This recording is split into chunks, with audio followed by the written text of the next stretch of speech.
만약에 부정적인 결말들이 6월에 우리가 부정적인 결과를 맞이하게 된다면 그것은 현 국민의힘 지도부와 공관위의 자업자득이다라고 미리 비판을 해야 할 것 같습니다.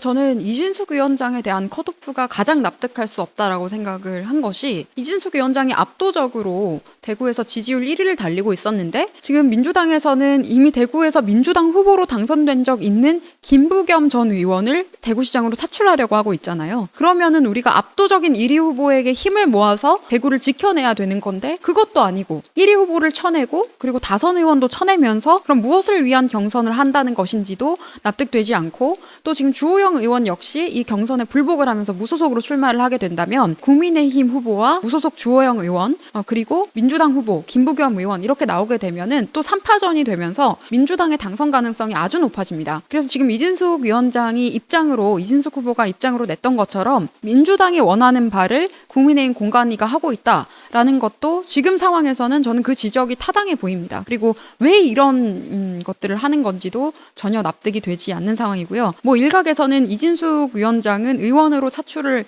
대구 지역의 보궐 통해서 의원으로 차출을 하면 된다라는 꿈보다 해몽식의 사후 해석들을 붙이고 있는데, 만약에 그럴 것이었다면 사전에 이야기 조율을 해서 대구시장 후보로 등록하게 두지 않았겠죠. 그러니까 이런 상황들이 일사불란해야 할 경선과 공천 과정이 아주 조잡하고 산만해졌다라는 것이 가장 큰 문제고, 이 대구 지역의 경선만 문제가 아니라 대구 지역 경선이 이렇게 혼란스러운 것은 다른 지역에 있는 국민들에게도 안 좋은 인상을 주게 됩니다. 그럼 따라서 앞으로 대구 지역에서 어떤 선거 결과가 있든 전국적으로 어떤 결과를 우리가 보게 되든 이정현 공관위와 장동혁 지도부는 이 책임에서 자유로울 수 없다라는 지적을 명확히 해야 될 것 같고요. 또 이진숙 위원장이 이야기했던 것이 이것은 대구 시민에 대한 모욕이다라는 지적도 했던 것이고, 근데 이게 맥을 같이 합니다. 충북지사로 예비후보를 등록을 했다가 출마를 하지 않겠다라고 이야기를 하신 조기령 충주시장 역시 이야기했던 것이 이들에게 본인이 공천을 구걸하고 싶지 않다라는 이야기를 했습니다. 그러니까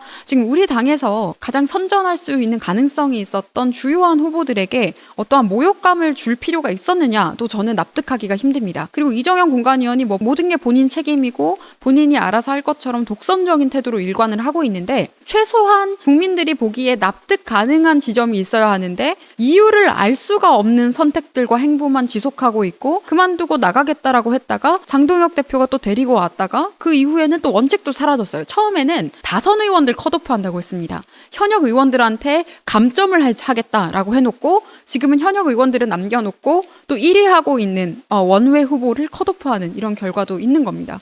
그래서 전혀 원칙도 없고 기준도 없고 지금 경선에 참여하는 모든 후보들도 납득하기 어려운 결과를 계속해서 국민의힘이 만들고 있다. 그러니까 저는 만약에 부정적인 결말들이 6월에 우리가 부정적인 결과를 맞이하게 된다면 그것은 현 국민의힘 지도부와 공관위의 자업자득이다라고 미리 비판을 해야 할 것 같습니다.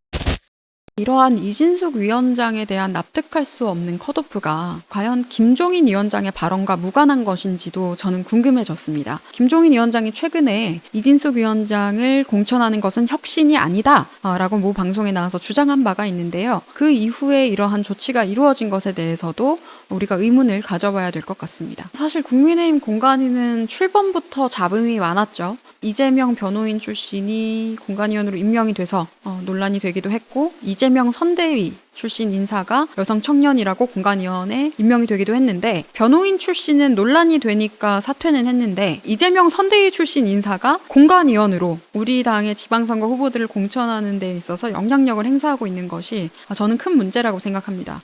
그렇게 되어버리면 이 당의 공관위가 과연 그 당의 가치를 반영하는 공천을 할 수 있는가라는 의문이 생길 수밖에 없고, 수많은 우리 당의 가치를 대변했었던 사람들에게 불이익을 준다거나 모욕감을 들게 하는 일들도 발생시키고 있기 때문에 저는 앞으로 벌어질 여러 가지 정치 상황에 대해서 공관위는 그 책임에서 자유로울 수 없을 것이라고 생각을 합니다. 1차적인 책임은 공관위에 있지만 지도부 역시 지금 이런 여러 가지 혼란한 정국에 대한 책임에서 자유로울 수 없다라는 지적을 하겠습니다. 도대체 공관위가 이렇게 수많은 비난과 비판을 감수하면서까지 원칙과 가치를 훼손하는 이유가 무엇인지 그것은 저도 궁금합니다. 이진숙 위원장은 다수당의 입법 폭거에 맞서서 수많은 불이익과 압박을 견뎌내고 선명한 가치를 통해서 스스로의 서사를 만들어왔던 인물입니다.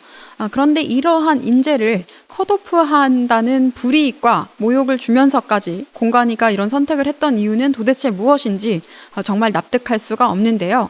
어떠한 원칙과 기준 없이 오락가락하고 있는 국민의힘의 공관위에 대해서 여러분들의 의견을 남겨주세요.